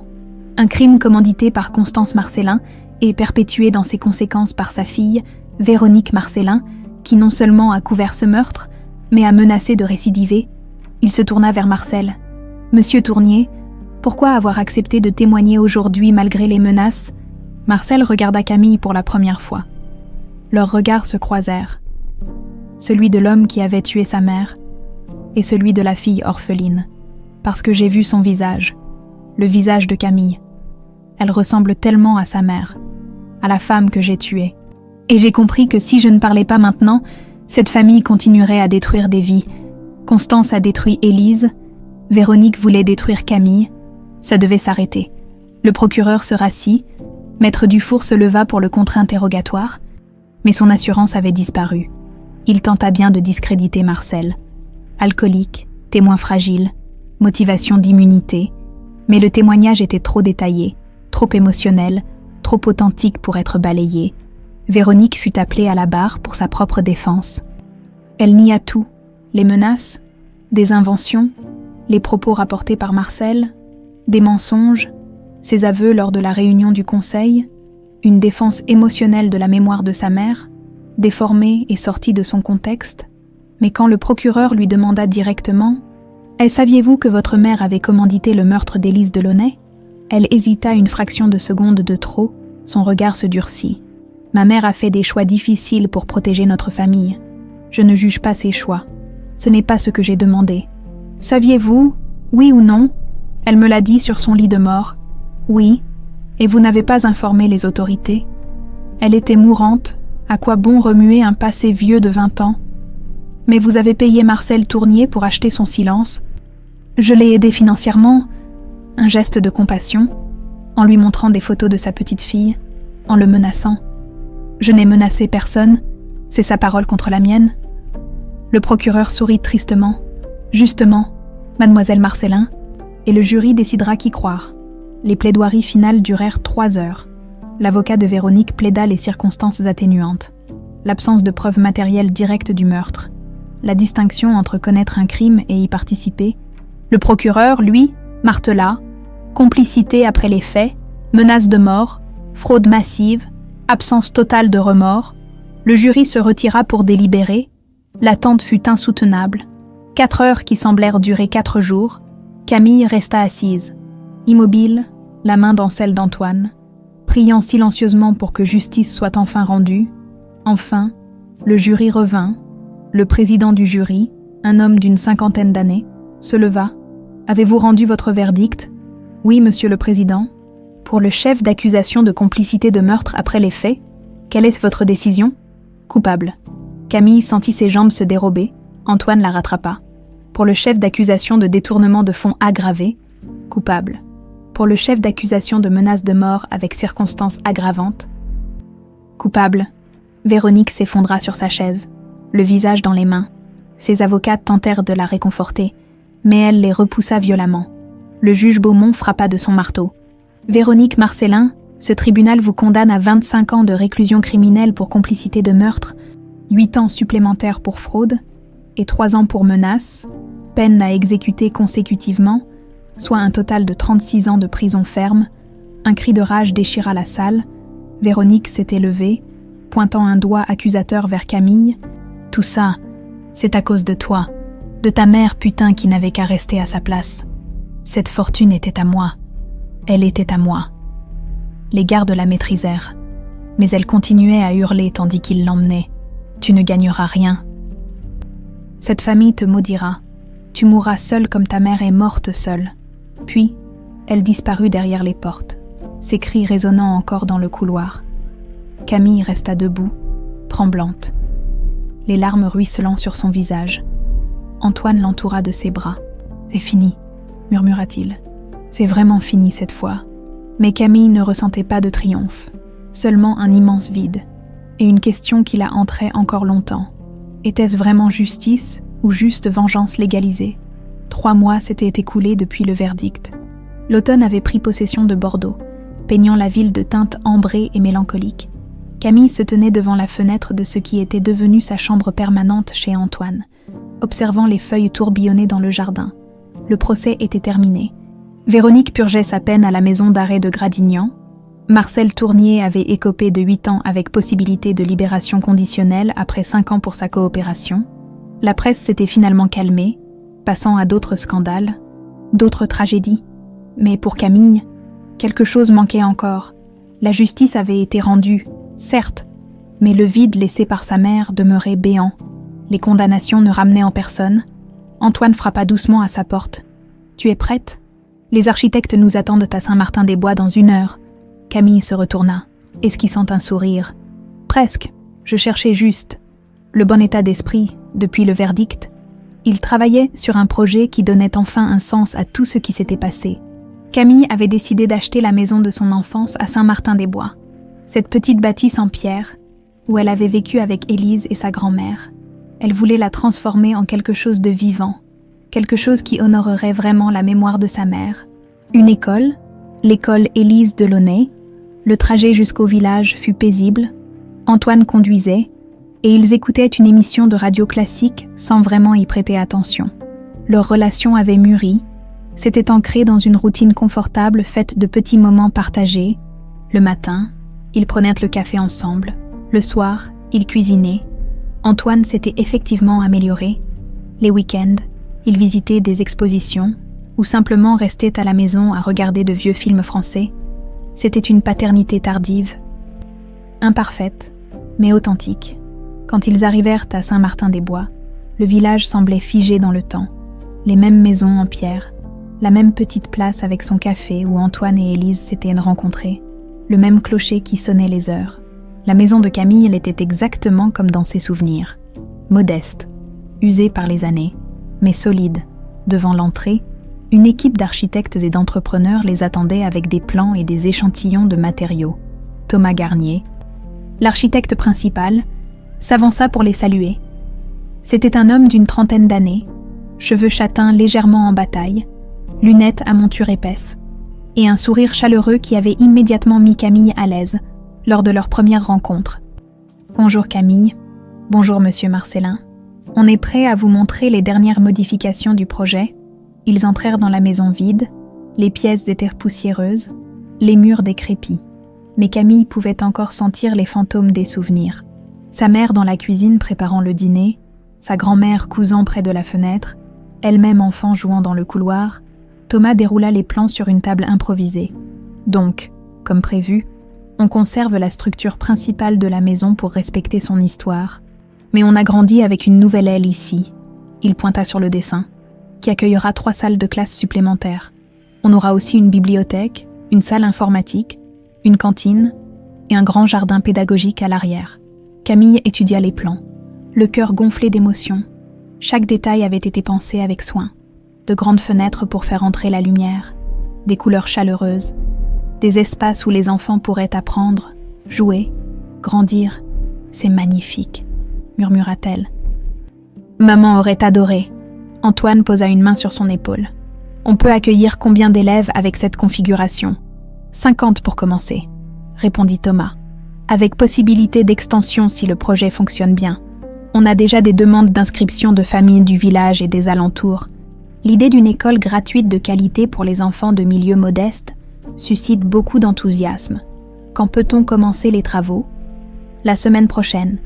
Si les permis sont validés, on estime 6 à 8 mois de rénovation complète. Camille hocha la tête, sentant quelque chose se solidifier en elle. C'était réel. Ce n'était plus juste un rêve né de la douleur, mais un projet concret qui prendrait vie. Pendant que Thomas et Antoine discutaient des aspects techniques, Camille s'éloigna dans ce qui avait été sa chambre d'enfant. La pièce était minuscule, le papier peint à fleurs décolorées. Elle se souvint des nuits où sa mère venait l'aborder, lui racontait des histoires, lui chantait des berceuses. « C'est une belle chose que tu fais », dit une voix douce derrière elle. Camille se retourna. Thomas était appuyé contre l'embrasure de la porte, les mains dans les poches, un sourire bienveillant aux lèvres. « J'espère que ça aidera », répondit-elle, à donner un sens à tout ça, à ce qu'elle a perdu, à ce que j'ai perdu. Tu sais, j'ai grandi dans un village comme celui-ci. Ma mère était femme de ménage. Mon père, ouvrier agricole. Sans l'école publique, sans les instituteurs qui croyaient en moi, je ne serais jamais devenu architecte. Ce que tu crées ici, c'est plus qu'une école. C'est de l'espoir.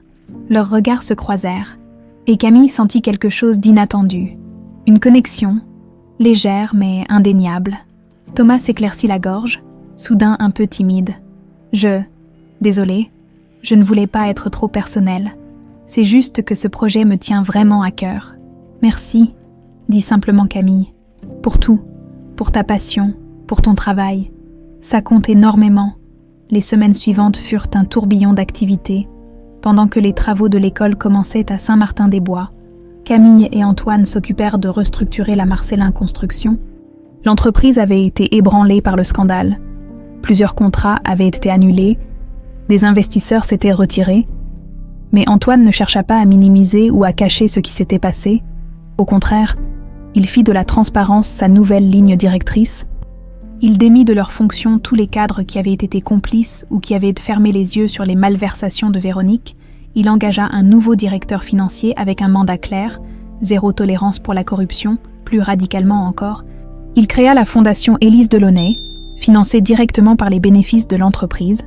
Cette fondation aurait pour mission de soutenir les familles monoparentales en difficulté, d'offrir des bourses d'études aux enfants issus de milieux modestes et de financer des projets éducatifs dans les zones rurales.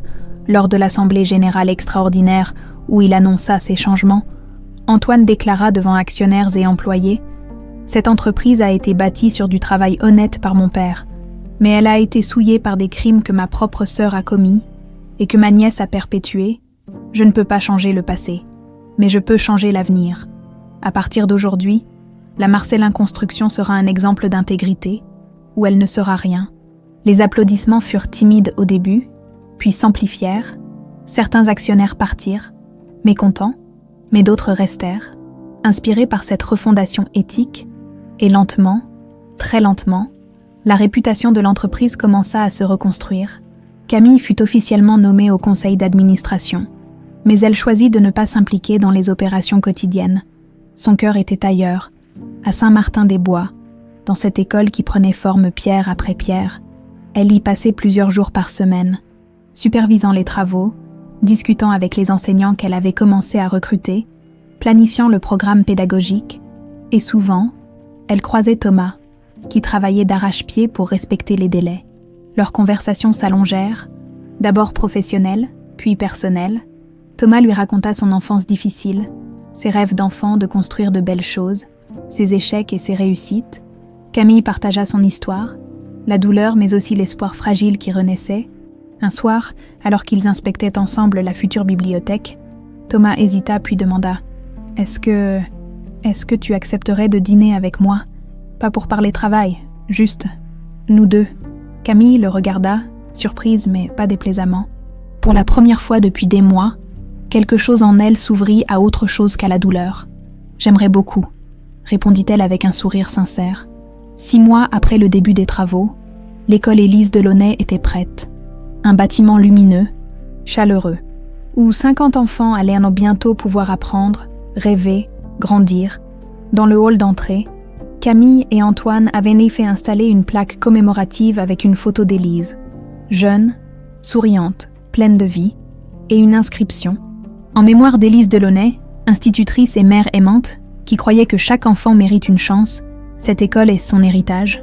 Le jour de l'inauguration, tout le village se déplaça, le maire, les familles, les enfants excités de découvrir leur nouvelle école. Thomas était là, bien sûr, en compagnie de Camille. Antoine fit un discours sobre et émouvant, puis Camille prit la parole, la voix tremblante mais déterminée. « Ma mère rêvait d'une école comme celle-ci. Elle n'a jamais pu la réaliser.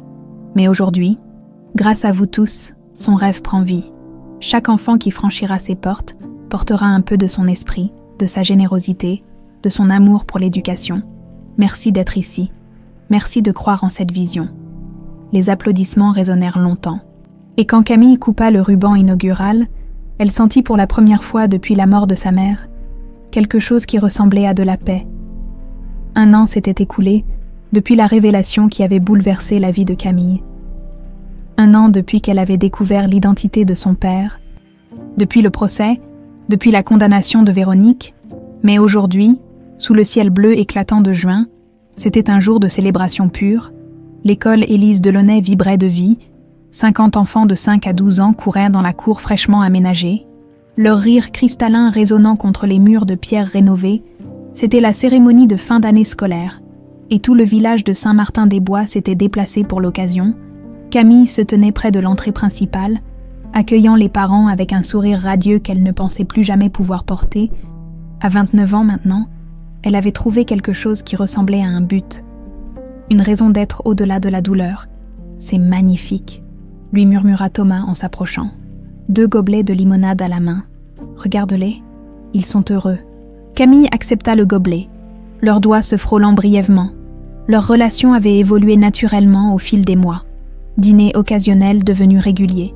Conversation qui s'étirait jusqu'à tard dans la nuit.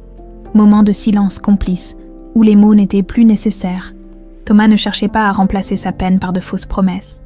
Il était simplement là, constant et attentif. « Ils le sont », répondit-elle en observant les enfants. « C'est tout ce qui compte. » Antoine arriva quelques minutes plus tard. Accompagné d'une femme aux cheveux grisonnants et au regard doux, Claire Moreau, 62 ans, institutrice à la retraite, elle avait été collègue et amie d'Élise il y a plus de 25 ans, et quand elle avait appris le projet de l'école, elle était venue spontanément proposer son aide. Au fil des mois, quelque chose d'inattendu s'était développé entre Claire et Antoine. Une complicité tranquille, une affection mutuelle née de souvenirs partagés d'Élise, puis de moments présents savourés ensemble.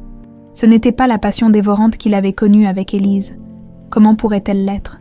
Mais c'était quelque chose de réel, de réconfortant, de possible. « La salle est prête », annonça Claire en souriant. Les enfants ont tellement répété leur spectacle qu'ils le connaissent par cœur.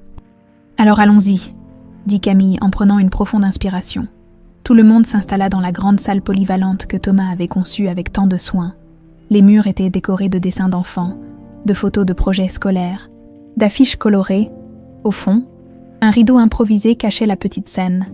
Madame Rousseau, la directrice de l'école que Camille avait personnellement recrutée, prit la parole en premier. « Mesdames et messieurs, chers parents, chers enfants, cette année a été extraordinaire. L'école Élise Delaunay a ouvert ses portes avec l'ambition de donner à chaque enfant, quelle que soit sa situation familiale, les mêmes chances de réussir, et je crois sincèrement que nous avons tenu cette promesse. » Les applaudissements fusèrent. Madame Rousseau continua. « Aujourd'hui, nos élèves ont préparé un spectacle spécial. Ils ont voulu rendre hommage à la femme dont cette école porte le nom, à Élise Delaunay, qui, bien qu'elle ne soit plus parmi nous, reste l'inspiration de tout ce que nous faisons ici. » Le rideau s'ouvrit.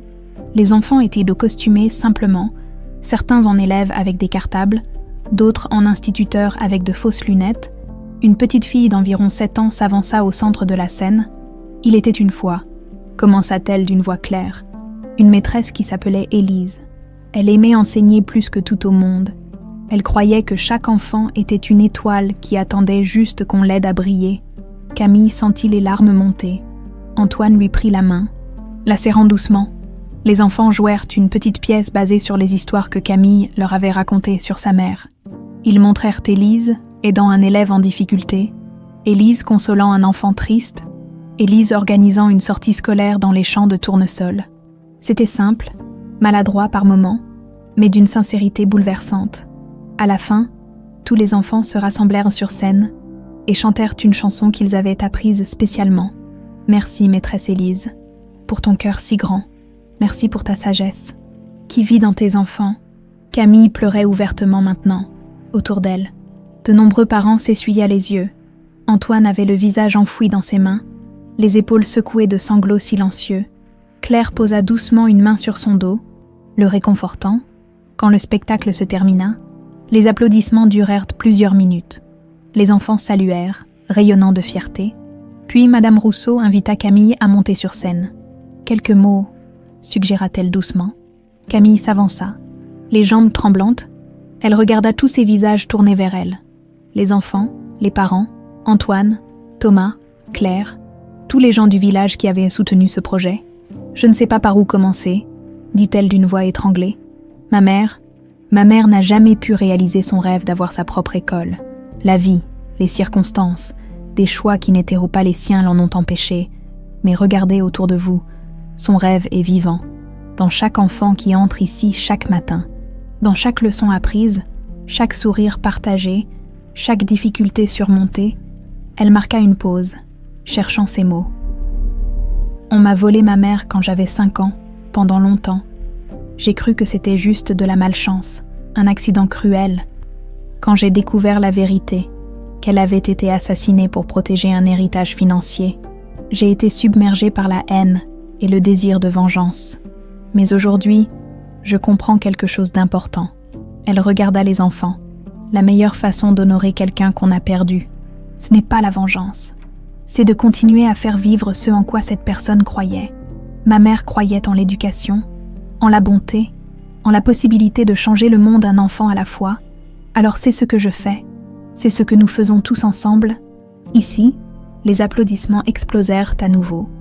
Camille descendit de scène et fut immédiatement entourée de parents qui la remerciaient, d'enfants qui voulaient lui montrer leurs dessins, d'enseignants qui partageaient leurs anecdotes de l'année. Plus tard dans l'après-midi, alors que la fête commençait à se disperser, un homme s'approcha timidement. Camille le reconnut immédiatement, même s'il avait vieilli, maigri, et portait le poids visible de ses remords. Marcel Tournier. Il avait été libéré sous bracelet électronique 3 semaines plus tôt, après avoir purgé 1 an de sa peine. Sa coopération ayant considérablement réduit sa condamnation, Camille savait qu'il vivait maintenant dans un petit appartement à Libourne, essayant de reconstruire sa vie brisée. Je ne devrais probablement pas être ici, dit-il d'une voix rauque. Mais je voulais voir ce que vous avez fait avec ce qui reste. Camille le regarda longuement. Une partie d'elle voulait encore le haïr, le tenir pour responsable, le chasser, mais une autre partie, la partie qui avait appris du journal de sa mère que le pardon n'était pas une faiblesse mais une libération, comprenait que Marcel était autant une victime qu'un coupable, victime de sa propre lâcheté, victime des manipulations de Constance. « Ma petite fille est inscrite pour l'année prochaine », continua Marcel, les yeux humides. « Elle a 9 ans, brillante comme tout. Elle mérite mieux que ce que j'ai pu lui offrir jusqu'à maintenant. Alors, merci pour elle. Comment s'appelle-t-elle » demanda doucement Camille. « Élise. On l'a appelée Élise. » Camille sentit quelque chose se briser et se réparer simultanément dans sa poitrine. Le nom de sa mère, porté par la petite fille de son meurtrier.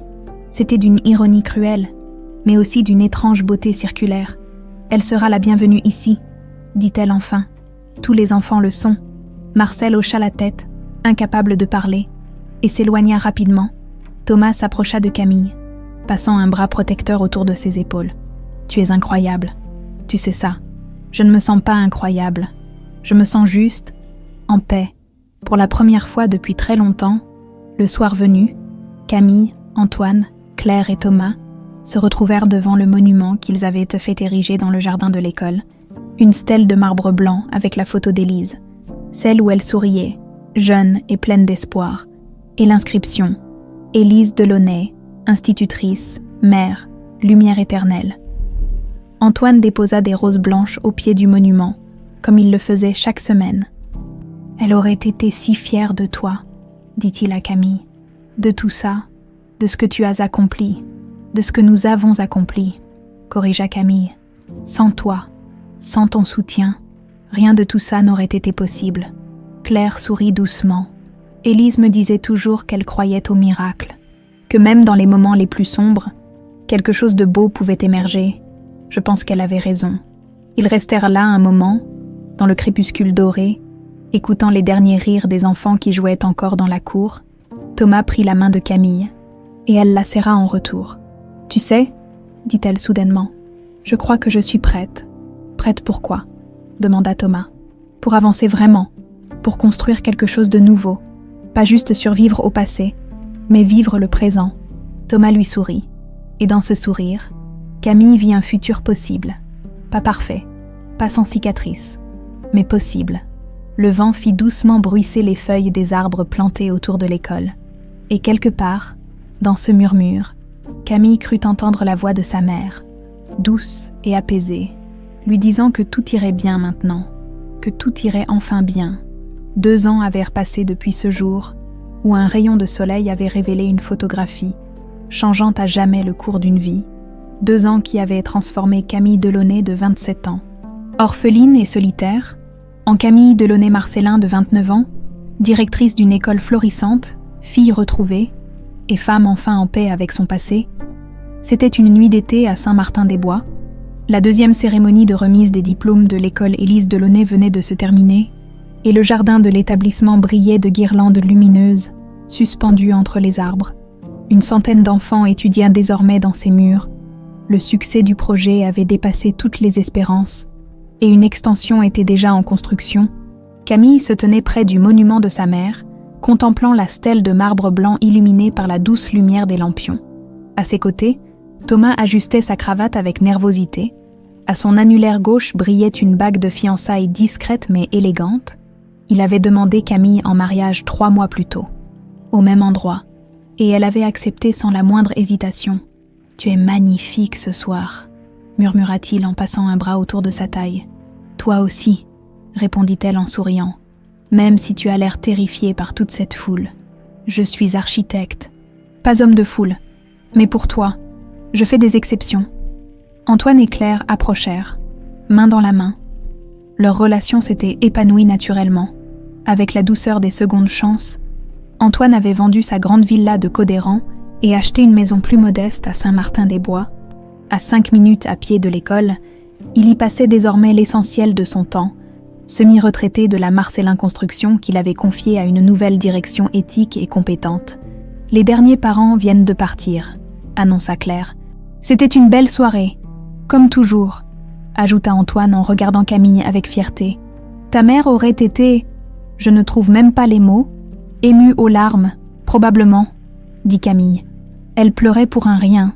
C'est ce que grand-mère me racontait toujours. » Ils restèrent un moment en silence, écoutant le chant des grillons et le murmure du vent dans les feuilles. 2 années de construction, de reconstruction, de guérison. 2 années où la justice avait été rendue, où les comptes avaient été réglés, où la vie avait repris ses droits. Véronique Marcellin purgeait sa peine de 36 ans à la maison d'arrêt de Gradignan. Camille l'avait vue une seule fois depuis le procès, 6 mois auparavant. Elle avait reçu une demande de visite inattendue, et après une longue réflexion, avait accepté. Véronique avait changé, amaigri, les cheveux grisonnants, le regard éteint. Elle n'avait plus rien de la femme arrogante et méprisante du procès. La prison l'avait brisée. Ou peut-être avait-elle simplement fini par affronter la réalité de ses crimes. « Je ne te demande pas de me pardonner », avait-elle dit d'une voix rauque, assise de l'autre côté de la vitre de séparation. « Je ne mérite pas ton pardon, mais je voulais que tu saches que je regrette. Pas d'avoir été prise. Pas d'avoir perdu ma liberté. Je regrette ce que ma mère a fait, ce que j'ai perpétué. Ta mère ne méritait pas ça, toi non plus. » Camille l'avait regardé longuement sans rien dire, puis avait répondu simplement « Le pardon n'est pas quelque chose qu'on donne d'un coup, c'est un chemin, long, difficile. Je ne sais pas si j'y arriverai un jour, mais je ne te hais plus, et c'est déjà quelque chose. » Elle n'était jamais retournée depuis. Peut-être qu'un jour elle le ferait, peut-être pas. Elle avait appris qu'elle n'était pas obligée d'avoir toutes les réponses immédiatement. Marcel Tournier, lui, avait tenu parole. Sa petite fille Élise était effectivement entrée à l'école l'année précédente. Une enfant brillante et sensible, qui adorait les livres et dessinait des fleurs à chaque occasion. Marcel venait parfois la chercher à la sortie, les yeux toujours baissés, comme s'il ne méritait pas de regarder qui que ce soit en face. Mais la petite Élise l'aimait inconditionnellement. Et ça, c'était peut-être sa rédemption la plus vraie. Un jour, après la classe, Camille l'avait croisée dans le jardin. Il observait sa petite fille jouer avec d'autres enfants. « Elle est heureuse ici », avait-il dit sans la regarder. « Elle est douée et gentille. Elle a beaucoup de potentiel. C'est grâce à vous, à cet endroit, vous lui donnez ce que je n'ai jamais pu lui donner. » Un avenir sans honte. Camille avait hésité, puis avait ajouté « Le passé ne disparaît jamais, Marcel, mais on peut choisir de ne pas le laisser définir tout le reste. Pour elle, pour vous. » Il avait hoché la tête, les larmes aux yeux, et était parti sans un mot de plus. « À quoi tu penses ?» demanda Thomas, ramenant Camille au moment présent, à tout le chemin parcouru, à tout ce qui a changé, et à tout ce qui reste à construire, ajouta Antoine en souriant. comme un certain mariage prévu pour l'automne. Camille rit doucement. Oui, ça aussi.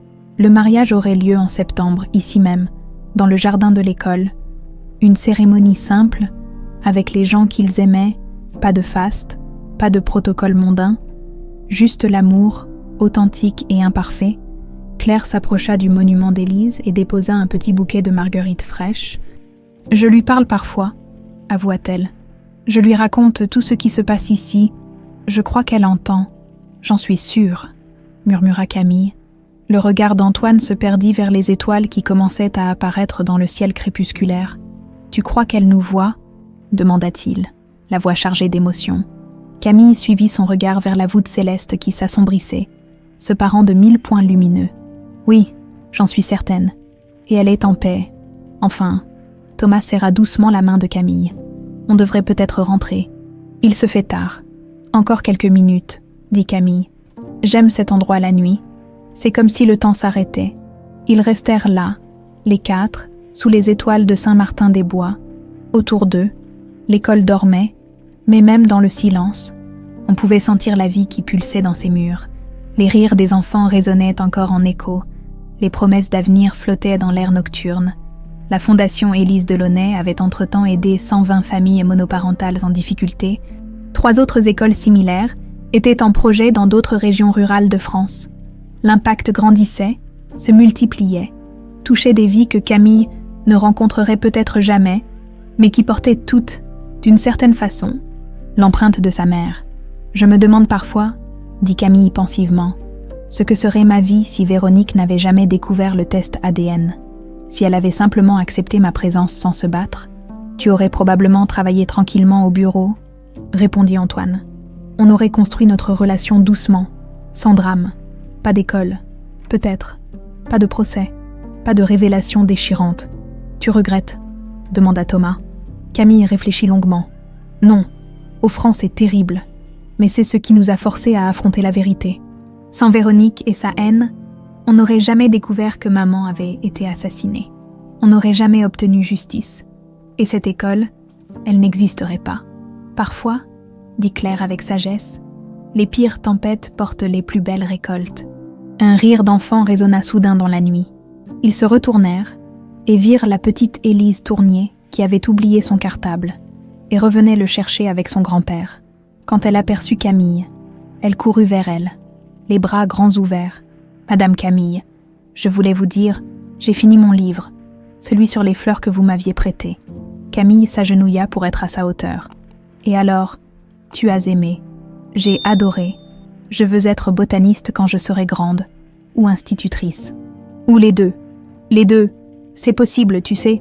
On peut être tout ce qu'on veut. » La petite fille sourit, dévoilant une dent manquante, puis récupéra son cartable et repartit en sautillant vers Marcel qui attendait à distance respectueuse.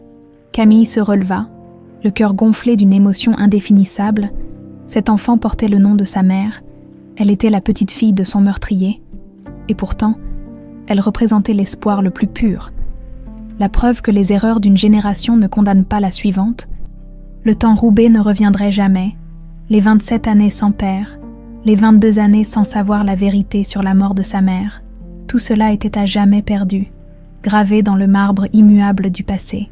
Mais le temps qui restait était un cadeau que personne ne pourrait arrebater.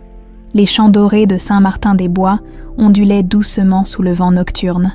Dans l'école, un vestido blanc avec des fleurs bordées était encadré sur le mur principal avec une plaque. En mémoire d'Élise Delaunay, professeur. Mère, lumière éternelle. L'amour véritable ne meurt jamais. Il se transforme, se multiplie, illumine les générations. Sous le même ciel qui avait un jour été témoin de tragédie brillait désormais seulement l'espoir. Camille leva une dernière fois les yeux vers les étoiles. « Merci, maman », murmura-t-elle, « pour tout, pour la vie, pour l'amour, pour m'avoir appris que même dans l'obscurité la plus profonde, il y a toujours une lumière qui attend. » Et dans le silence de la nuit d'été, portée par le vent tiède, elle crut entendre une réponse, douce